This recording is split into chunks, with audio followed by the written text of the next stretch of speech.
Selamat pagi, siang, atau sore kepada Bapak Ibu dosen dan rekan-rekan investor sekalian yang hadir di ruang Zoom ini. Kami dari kelompok 2 hadir untuk memaparkan hasil analisis komprehensif mengenai kinerja keuangan PT Telkom Indonesia untuk periode 2022 hingga 2024. Dalam beberapa menit ke depan, kami akan mengajak Anda menyelami kesehatan finansial Telkom dari berbagai sisi, mulai dari kemampuan membayar utang jangka pendek atau likuiditas, kekuatan struktur modal dalam solvabilitas, produktivitas aset dalam efisiensi, hingga kemampuan perusahaan mencetak laba atau profitabilitas.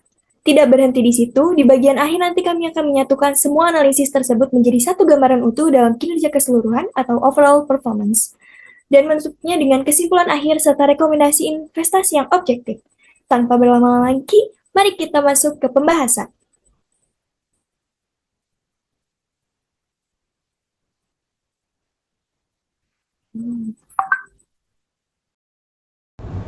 Oke baik, saya akan menjelaskan dari latar belakang. Penelitian ini bertujuan untuk mengevaluasi kinerja keuangan dan operasional PT Telkom Indonesia Tbk untuk mengukur stabilitas, pertumbuhan, dan daya saingnya di sektor telekomunikasi. Lalu, profil perusahaan. Telkom adalah BUMN dan penyedia layanan digital terintegrasi terbesar di Indonesia. Basis utamanya meliputi layanan seluler seperti Telkomsel, lalu konsumen seperti IndiHome, Enterprise, dan Grosir.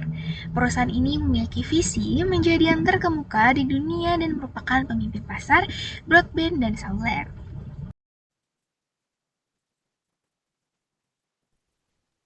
Oke, di sini untuk tujuannya sendiri, yang pertama itu ada analisis kinerja keuangan PT Telkom Indonesia pada tahun 2022 sampai 2024 untuk mendapatkan gambaran umum mengenai kondisi keuangan dan perkembangannya.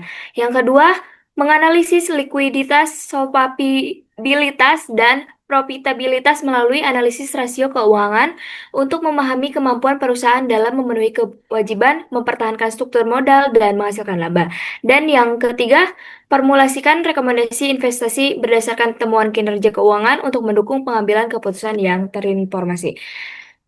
Untuk metodologinya, penelitian ini menerapkan analisis rasio keuangan yang meliputi rasio likuiditas, solvabilitas, profitabilitas, dan aktivitas untuk mengevaluasi kinerja keuangan PT Telkom Indonesia. Analisis ini diperkuat dengan perbandingan tren hasil rasio untuk tahun 2022, 2023, dan 2024, guna mengidentifikasi perubahan dan perkembangan kondisi keuangan perusahaan dari waktu ke waktu. Penelitian ini juga didasarkan pada data sekunder yang diperoleh dari laporan keuangan konsolidasi yang diaudit PT Telkom Indonesia untuk periode 2022 sampai 2024, yang menjadi dasar untuk analisis data, interpretasi, dan pembentukan kesimpulan.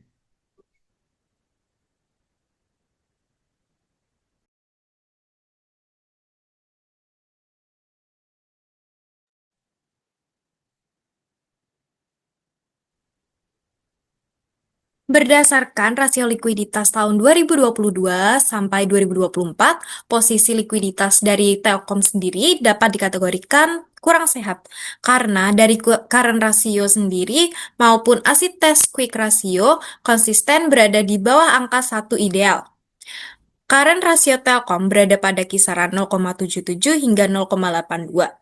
Sedangkan quick ratio berada pada kisaran 0,76 hingga 0,80. Nilai ini menunjukkan bahwa aset lancar Telkom belum sepenuhnya mampu menutupi kewajiban lancarnya, sehingga mencerminkan kondisi likuiditas yang relatif ketat. Bagi investor sendiri, kondisi ini menunjukkan bahwa Telkom tetap mampu memenuhi kewajiban jangka pendeknya, namun struktur modal kerja perusahaan masih memerlukan peningkatan agar likuiditasnya sendiri menjadi lebih kuat dan aman di masa yang akan mendatang.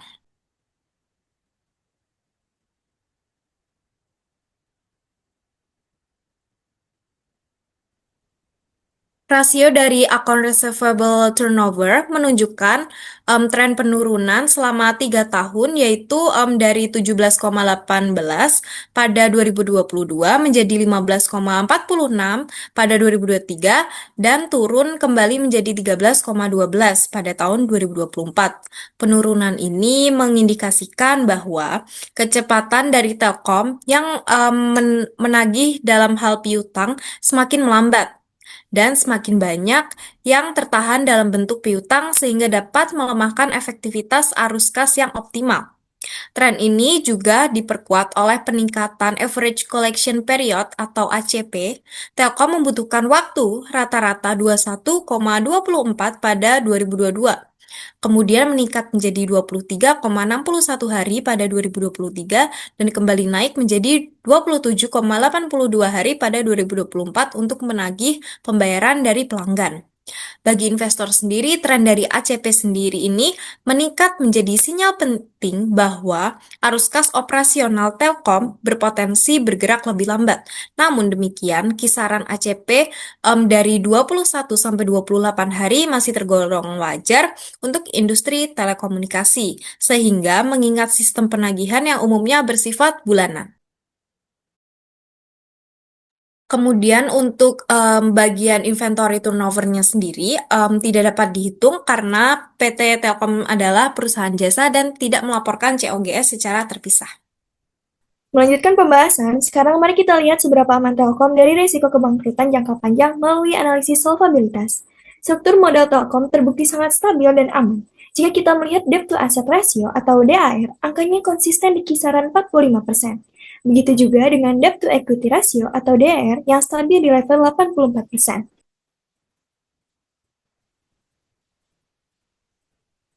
Kestabilan angka ini adalah kabar baik bagi investor dengan DER di bawah 100%. Aset Telkom lebih banyak didanai oleh modal sendiri dibandingkan utang. Ini mencerminkan fondasi keuangan yang kokoh dan risiko jangka panjang yang sangat minim. Selanjutnya, kemampuan Telkom membayar bunga utang juga sangat meyakinkan. Rasio times interest earned pada tahun 2024 tercatat sebesar 8,25 kali. Artinya, laba operasi perusahaan mampu menutupi beban bunga hingga lebih dari 8 kali lipat. Dengan data ini, kami menyimpulkan bahwa posisi solvabilitas Telkom berada dalam kategori sangat aman dengan risiko gagal bayar yang sangat rendah. Namun, cerita yang sedikit berbeda muncul saat kita meninjau efisiensi aset perusahaan di sini. Kita melihat adanya tantangan yang perlu menjadi perhatian. Total asset turnover atau TATO mengalami penurunan tipis dari 0,54 kali pada tahun 2022 menjadi 0,50 kali pada tahun 2024. Sederhananya, setiap Rp1 aset yang dimiliki Telkom pada tahun 2024 hanya menghasilkan pendapatan sebesar Rp0,5 saja. Pola yang sama juga terjadi pada fixed asset turnover. Next. Yang mengukur produktivitas aset tetap seperti menara dan infrastruktur. Rasionya turun dari 0,67 kali menjadi 0,63 kali. Penurunan ini memberikan sinyal bahwa meskipun aset Telkom terus bertambah, pertumbuhan pendapatannya belum secepat pertumbuhan asetnya. Ini adalah catatan penting bagi manajemen untuk memastikan investasi aset baru di masa depan bisa lebih produktif dan menghasilkan pendapatan.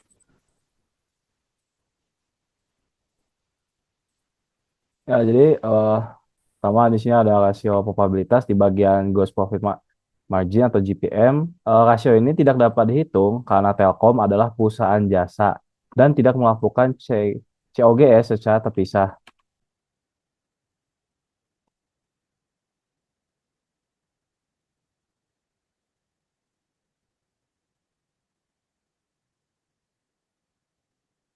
Berdasarkan ketiga tabel terakhir, dapat dilihat bahwa net profit margin Telkom naik dari 18,79 pada 2022 menjadi 21,58 pada 2023, menandakan efisiensi biaya yang lebih kuat. Meskipun sedikit ke 20,50% pada 2024, Telkom tetap mempertahankan tingkat profitabilitas yang solid di atas 18%. Net profit itu menunjukkan kemampuan Telkom dalam mengubah pendapatan menjadi laba. Di bagian return on asset ROA, ini mengukur bagaimana Telkom dapat menggunakan aset untuk menghasilkan laba. ROA meningkat dari 10,06% pada 2022 menjadi 11,22% pada 2023, menunjukkan pemanfaatan aset yang lebih baik. Pada 2024, ROA sempat turun ke 10,26. ROA yang konsisten di atas 10% menunjukkan Telkom tetap mampu menghasilkan imbal hasil yang kuat terhadap asetnya. Dan return on equity atau ROE ini tuh penting bagi investor karena menunjukkan seberapa efektif Telkom dalam menghasilkan imbal hasil dari modal pemegang saham. ROE naik dari 21,41% pada 2022 menjadi 23,73 pada 2023, menandakan profitabilitas yang meningkat, namun ROE turun sedikit ke 21,63% pada 2024. Ketiga ini dapat kita simpulkan bahwa profitabilitas Telkom menunjukkan pola yang stabil. ROE naik dari 18,4% pada 2022 menjadi 20,57% pada 2023, lalu turun ke 18,92% pada 2024. Meskipun menurun, ROE yang mendekati 20% tetap positif bagi investor, menunjukkan kemampuan Telkom menghasilkan imbal hasil yang kuat atas modal pemegang saham. Secara keseluruhan, profitabilitas Telkom tetap solid. Oke, kita bisa lihat pada tabel tersebut, ROE Telkom berubah pada tahun 2024. Di sini, jadi kita dapat melihat bahwa penyebabnya terletak pada pergerakan komponen profitabilitas dan efisiensi aset. Jadi meskipun NPM profitabilitasnya relatif sangat kuat, tetapi tato efisiensi asetnya menurun. Jadi menyebabkan penurunan ROE karena perusahaan menghasilkan pendapatan yang lebih rendah dibandingkan pertumbuhan asetnya. Analisis tingkat tinggi ini sangat disukai oleh investor. Oke, untuk kinerja keseluruhannya sendiri, Telkom mencatat kinerja yang solid dengan profitabilitas dan solvabilitas yang kuat. Tercermin dari NPM di atas 18%, ROA di atas 10%, ROE mendekati 20%, disertai dengan DER yang stabil dan rasio TIE yang tinggi. Namun, kelemahan utamanya terletak pada likuiditas dan efisiensi aset, karena rasio lancar dan rasio cepat tetap di bawah 1. Perputaran piutang terus menurun dengan peningkatan ACP, dan baik tato maupun perputaran aset tetap melemah akibat pertumbuhan aset yang tidak diimbangi oleh pendapatan. Secara keseluruhan, Telkom mempertahankan pondasi yang kuat, tetapi perlu meningkatkan efisiensi operasional dan manajemen likuiditas untuk memastikan ekspansi asetnya terwujud dalam kinerja yang lebih baik lagi. Next. Lalu kesimpulan pada analisis keuangan tahun 2022 sampai tahun 2024. Secara keseluruhan, Telkom berada dalam kondisi keuangan yang sehat dan kuat. Poin kuatnya yaitu perusahaan memiliki profil resiko unggul, ditunjukkan oleh return on equity yang fragile dan solvabilitas yang kuat. Lalu efisiensi, manajemen Telkom efektif dalam memanfaatkan modal ditandai dengan likuiditas yang konsisten dan profitabilitas yang kuat. Lalu terakhir ada prospek, posisi pasar yang kuat dan profitabilitas yang stabil menjadikan Telkom berpotensi tinggi memberikan nilai berkelanjutan kepada pemegang saham.